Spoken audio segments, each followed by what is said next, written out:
Hello, welcome back. Today we're talking about Children as Consumers by Linda Paine. Excuse me, I had to sneeze there. Linda Sharp Paine. So she's going to talk about when advertising children is unethical. So it's only been in relatively recently that children have even been considered targets for advertising. Sometime in the 1960s, right, advertisers realized, particularly on television, that they could drive sales by targeting children, as we'll see, and is intuitive. The children themselves don't have money, but they watch TV, and if you can get the children to ask their parents for a product, you can make sales. So uh, this is a relatively new thing, and it creates a sort of a dilemma, right? Even if we decide that some advertising is morally okay, or even all of it, there's an additional question about whether that advertising, which might be perfectly fine, perfectly moral to target adults, um, is moral to direct at children. And we've seen, pushback from advocacy groups uh, who want to, limit or prevent uh, advertisers from targeting children in their ads. And of course, just because there's pressure from social groups doesn't necessarily mean the thing is immoral. We need reasons, right? We need arguments for why it would be immoral to target children in advertising. And so that's what we want to discuss here. And of course, that's a distinct question from the legality of advertising. So even if it turns out, according to the Constitution, probably the First Amendment, freedom of speech is probably the most relevant uh, portion here. Even if it turned out the Supreme Court decided, yes, it's um, perfectly legal to advertise to children, uh, it's an extra question whether it's moral, right? And that's the question that we want to discuss today. So, when you're talking about advertising to children, it would be helpful if you could define what counts as a child, right? Is there a specific line between childhood and adulthood?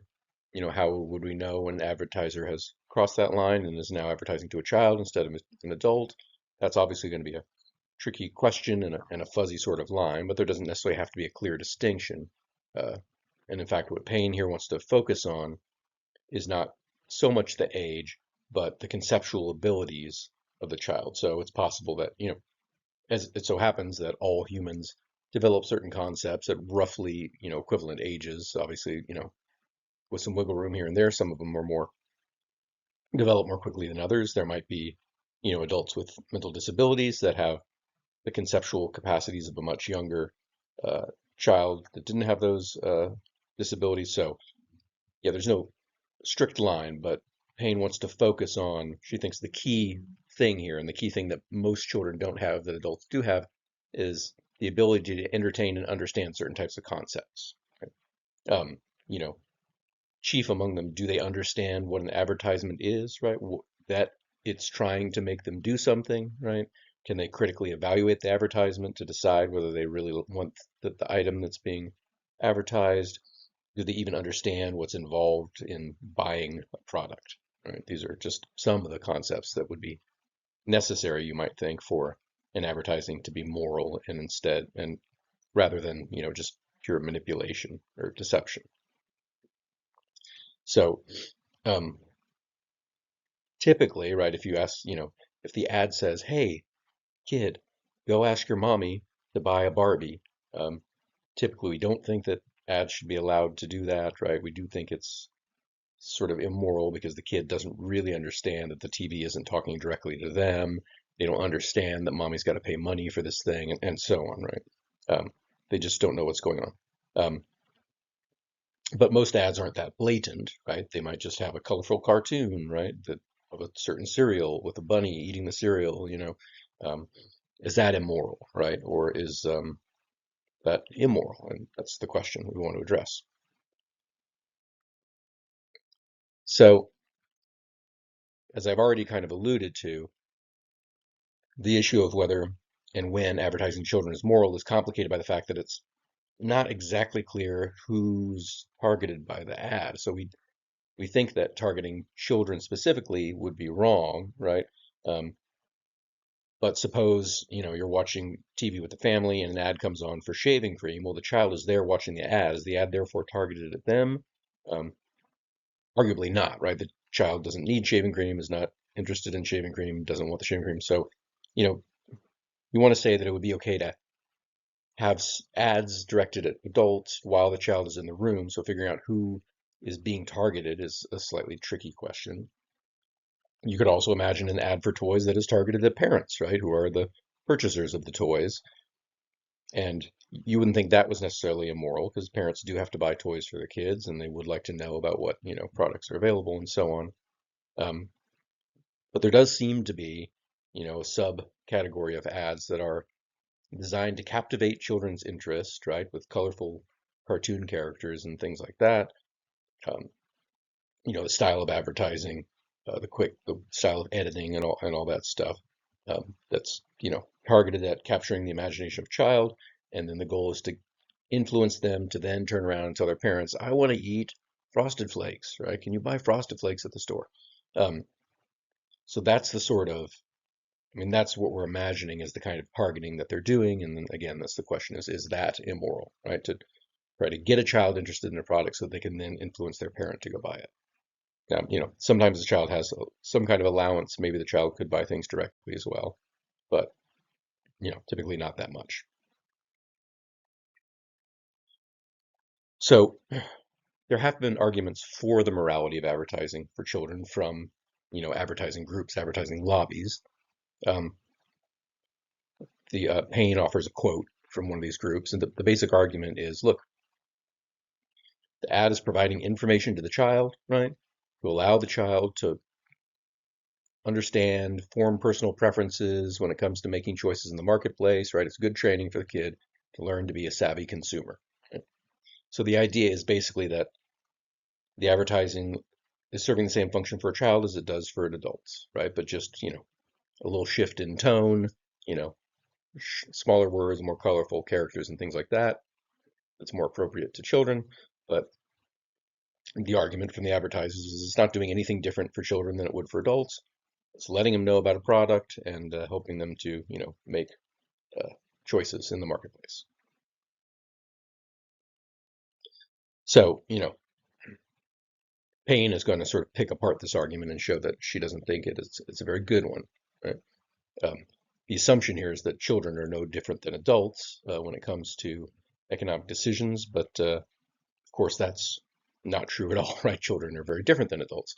In particular, um, they lack certain critical thinking abilities that adults have, and they lack a robust understanding of certain important concepts that are important in taking in advertising and using it to make choices in the marketplace. Namely, she thinks the key concepts that the children are lacking a full grasp of are a sense of the self, of time, and of money. So, in the sense that she thinks they don't have quite a concept of self, is in this sort of higher order sense. And we saw this in the CRISP reading, right, where one author proposed that, look, I have autonomous choice. I'm making autonomous decisions so long as at a higher order level, I endorse the desires that I have, right? So, if I watch an ad and it makes me want to buy hair cream, as long as I say, yeah, I'm happy with myself wanting to buy hair cream, then it's fine, right? This higher order thinking, thought, or thought about your desires. So children just don't have this.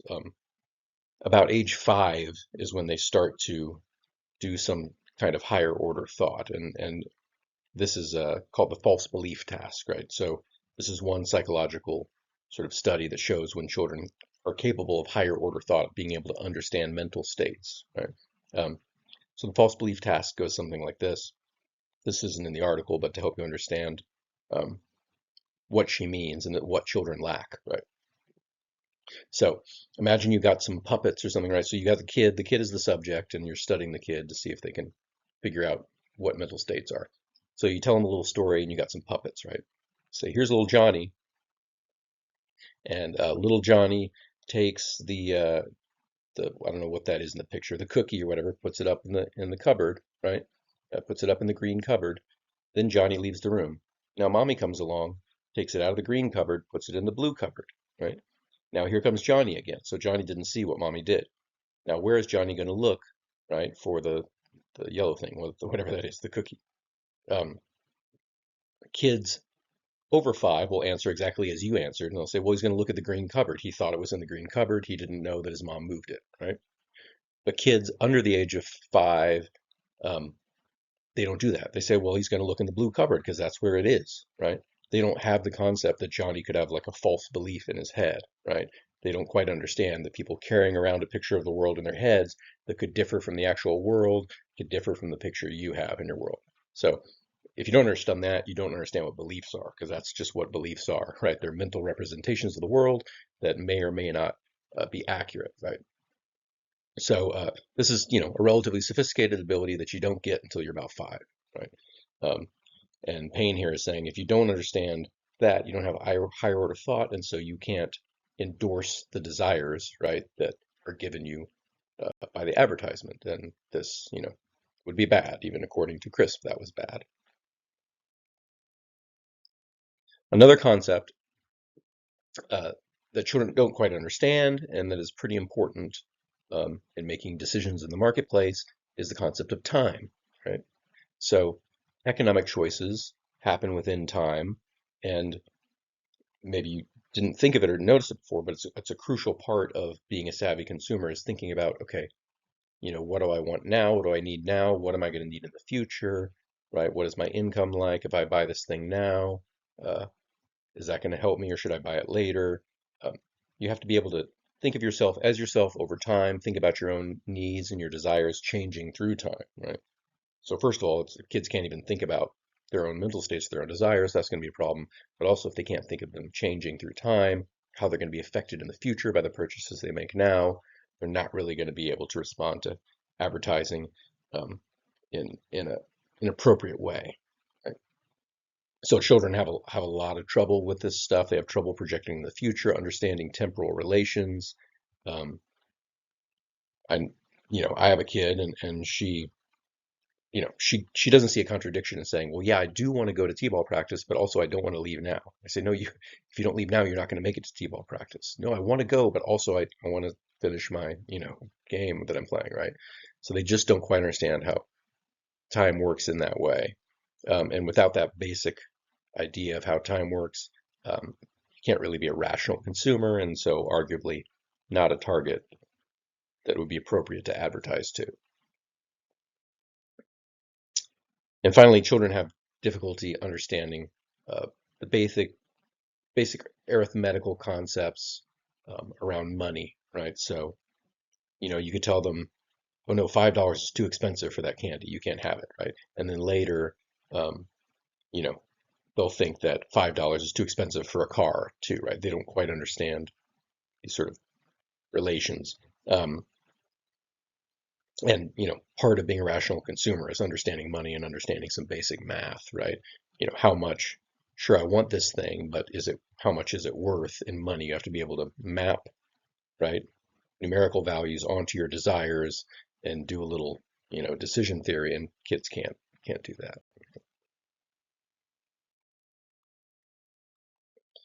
So there's again, Paine is arguing, she considered, right, the advertiser's argument. Said, look, we're just kids are like adults. They're consumers in the marketplace. We're giving them the same information we'd give adults, right?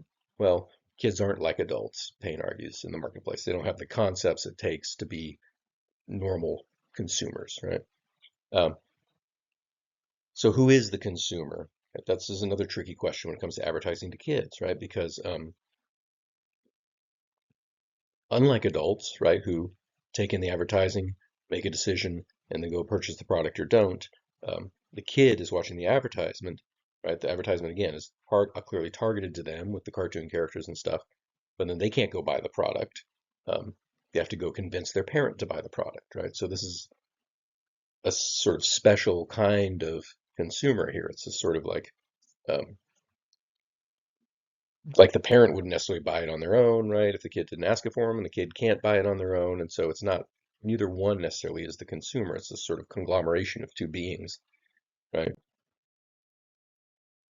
So Paine will argue this causes complications for another um, argument uh, in favor of advertising for children, which is the argument from consumer sovereignty. So um, traditionally, there's an argument for the morality of the free market, right? And advertising in a free market, which says um, it's the most effective way to satisfy people's preferences, right?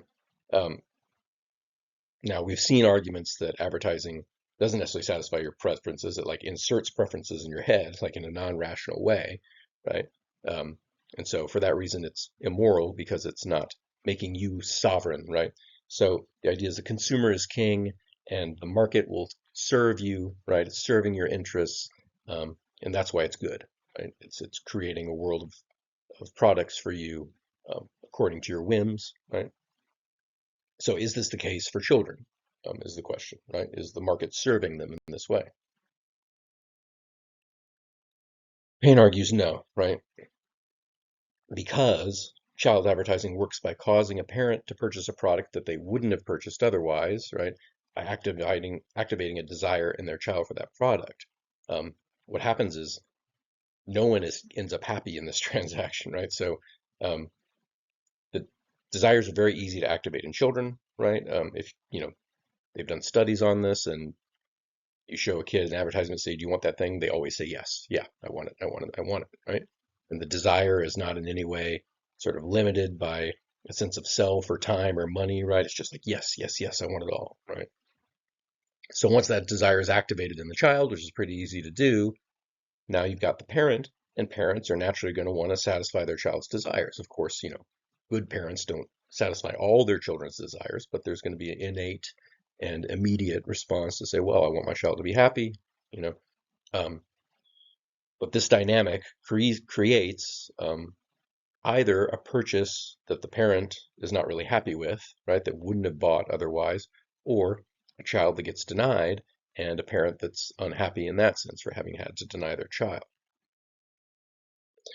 So you're pretty much guaranteed dissatisfaction somewhere, right? Every once in a while, maybe the child will want something that the parent actually wants to buy and everybody's happy, right? But the vast majority of the time, either the parent's buying something they really didn't want to buy, and so they're not really being served by the marketplace, or um, the ads are forcing the parent to say, sorry, kid, you can't have it. And that's not really satisfying the consumer either by, just making them frustrate their children, right? So she argues, I guess, from a sort of consequentialist perspective, or maybe, well, certainly from a consequentialist perspective, right, it causes more unhappiness than happiness, child advertising, right? And then also it violates the principle that, in a free market, the consumer is king, right? Because again, it's sort of dissatisfying the consumer, right? So on multiple levels, she argues advertising to children is immoral and shouldn't be done.